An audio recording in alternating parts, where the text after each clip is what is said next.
Hi friends, आज अपन दक्षिण के राज्यों के पढ़ेंगे जो बहुत ही महत्वपूर्ण टॉपिक है। मोहम्मद बिन तुगलक के शासन काल में 1347 ईस्वी में हसन गंगू ने बहमनी राज्य की स्थापना की। इसके बाद वह अलाउद्दीन हसन बहमन शाह के नाम से सिंहासन पर बैठा।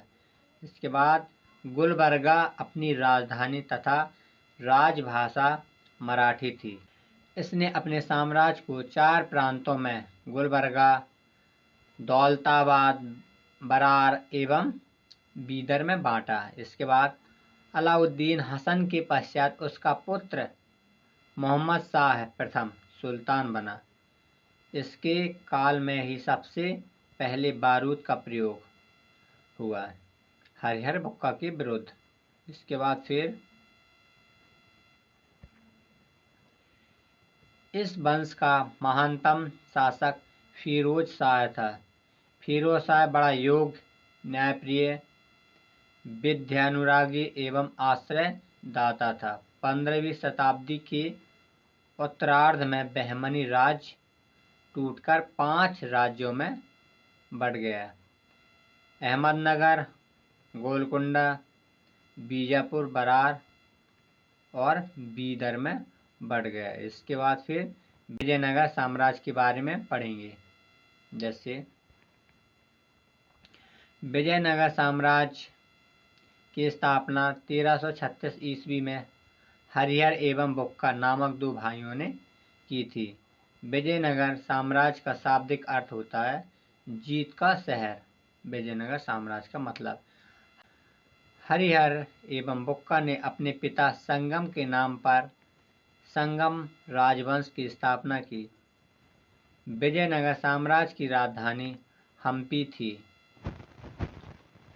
हरिहर बुक्का पहले वारंगल के काकतीय शासक प्रतापरुद्र देव के सामंत थे। फिर इसके बाद विजयनगर साम्राज्य पर संगम वंश, सलुब, तुलुब एवं अराबीडु वंश ने शासन किया।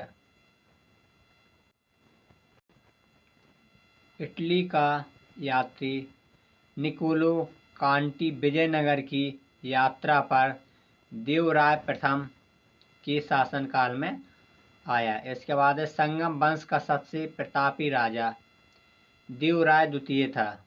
इसे इमाडी देवराय भी कहा जाता है। फारसी राजदूत अब्दुल रज्जाक देवराय सेकंड के शासनकाल में विजयनगर आया था। फिर इसके बाद है देवराय ने संस्कृत ग्रंथ, महानाटक, सुधानिधि एवं ब्रह्मसूत्र पर भाष्य लिखा। मल्लिकार्जुन को प्रौढ़ देवराज भी कहा जाता है।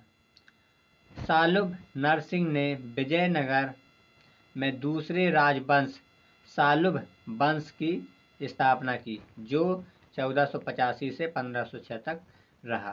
सालुब वंश के बाद विजयनगर पर तुलुब वंश का शासन स्थापित हुआ। इसके बाद फिर तुलुब वंश 1505 से 1565 तक रहा। इसकी स्थापना वीर नरसिंह ने की थी। तुलुब वंश का महान शासक कृष्णदेव राय था। 1509 ईस्वी को शासक बना। इसके बाद बाबर ने अपनी आत्मकथा बाबरनामा में कृष्णदेव राय को भारत का सर्वाधिक शक्तिशाली शासक बताया।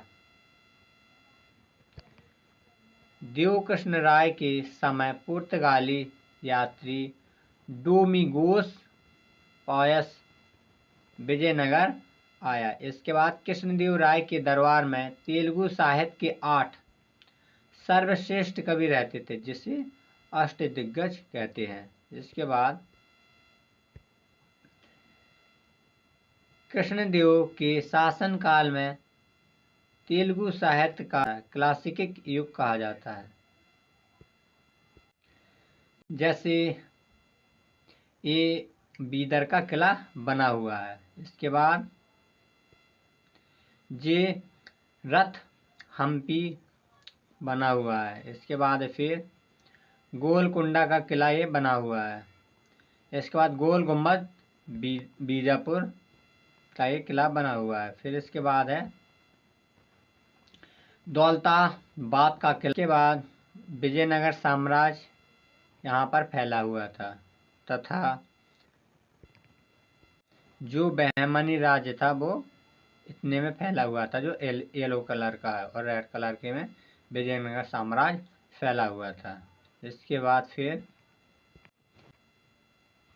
कृष्णदेव राय ने तेलुगु में अमुक्त माल्यार्ज एवं संस्कृत में जाम्बती कल्याणम की रचना की।